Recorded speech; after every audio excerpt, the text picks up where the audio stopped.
Hello everyone, today I'm going to show you how to cancel your Spotify subscription. Make sure to watch the video until the end, not to miss any important details, like and subscribe.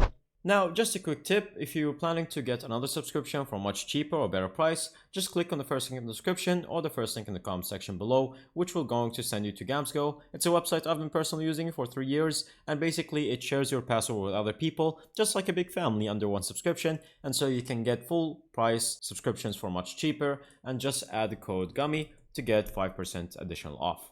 For the cancellation of your Spotify, all you have to do is go to your profile on the top right here, and then click on account. And then from here, if you're on the browser, then it will just direct you to right here. And from here, you can just translate it since it's directed to your local language. But basically for English students, all you have to do is just scroll down.